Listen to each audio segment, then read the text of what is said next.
Last week I made a video called Lifetime Lapse in which I took a musical texture and animated to it.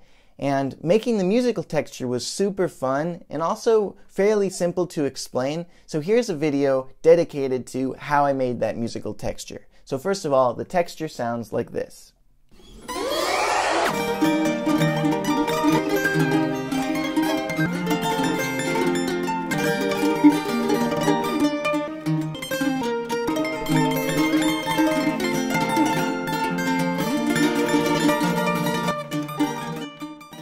Here's how I made that texture. First, I picked a set of notes. Last week I picked G Lydian, so I was G, A, B, C sharp, D, E, F sharp last week.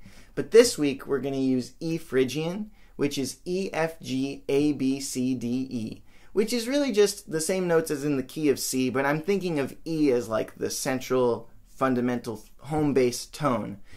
Now, what you do is you take each of those notes from that set you've chosen, in this case E Phrygian, and you record yourself playing each note on each string of the guitar in a different take with random rhythm.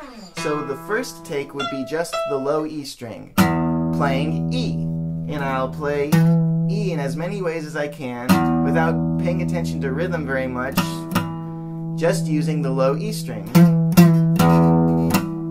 Maybe I'll play this harmonic.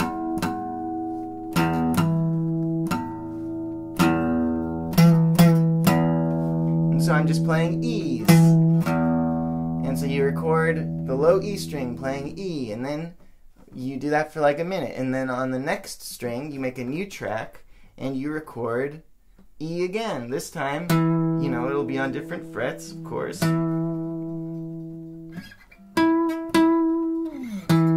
Just this random rhythm. And then you, after that minute has ended, you go and do E's. We're still on E for all 6 strings, but now on the D string. And you just do these kind of random rhythms and slides. Try different articulations. Try playing closer to the bridge to get a twangier sound. Do this for every string, and then you make another set of 6 tracks to do that for the next note in E Phrygian. So the next note in E Phrygian is F, so you record all the Fs on 6 different takes, 1 take for each string. And then when you have them all, you've got a big clustery mess like this.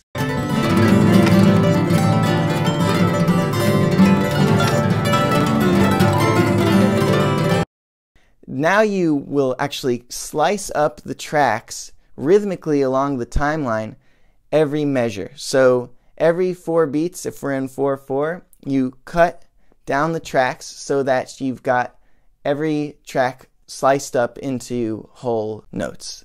Next, it's a good idea to go in and start randomly panning little bits and pieces of your tracks so that there's more of a wide stereo spectrum, and these little clumps and boops and bleeps and note clouds are really spread out all over your ear balls.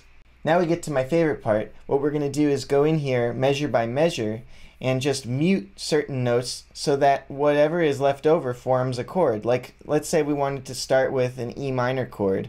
Well, we could mute everything that's not in an E minor chord already, like this F here. Because E minor is E, G, B. We can mute this F, we can mute this A.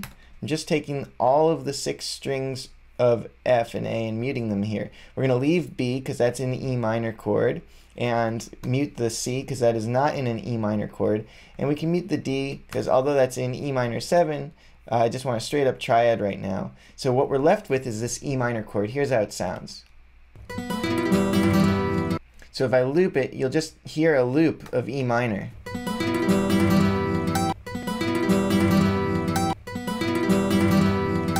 And it's got a nice, sound to it. It sounds very played very well by some acoustic guitar, like acoustic instrument thingy.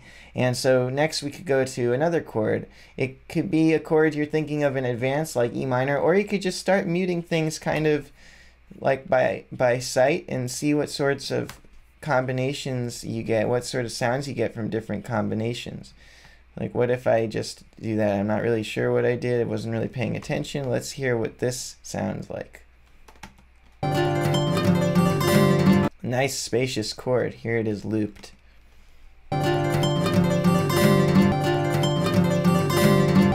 So that's with the B muted, the A muted, and the E muted. So what we're left with is F, G, and C and D. So it's like a D, you got that D, F, C, D minor 7, 11 kind of sound, because the G is the 11, but that's besides the point. The point is, it sounds pretty cool, and I got it just by muting stuff and feeling around.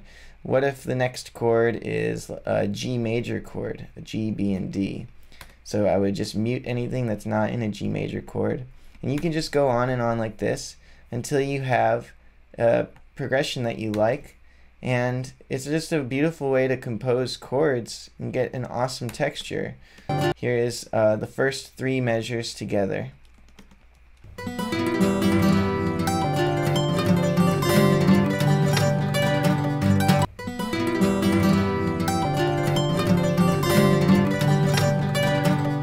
So I'm just going to go through here and do that for the rest of these measures, and we'll hear what kind of results I get. So I ended up just making one section that I thought was pretty strong, and here it is.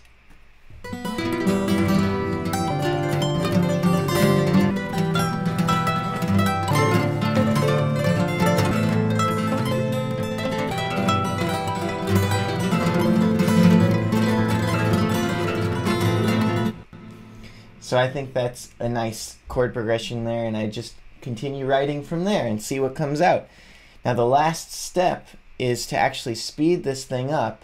So down here I have this rate slider. This is something special in Reaper, is that there's a slider that speeds up or slows down the track, so you can do cool experiments with making things faster and slower. I also made sure to make it so that preserve pitch is off. So what that means is that when this thing gets faster, the pitch is going to be higher. And when the thing is slower, the pitch will get lower. Can make it really low.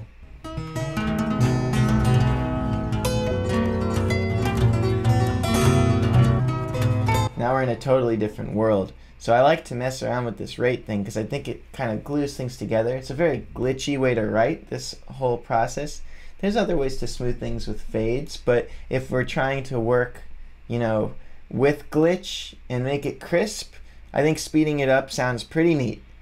Any DAW will be able to speed things up and increase the pitch, and in Reaper there's just this nice slider for it, but you can do it in any program. So.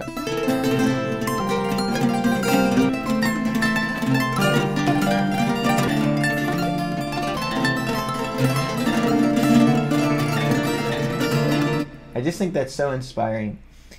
You could sing over it. Say what's real. Say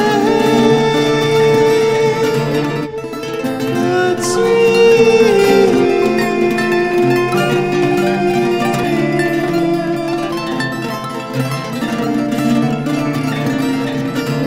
So give this a try and see what happens. See how you can integrate it into your music. This could be done with electric guitar. This could be done with all kinds of instruments.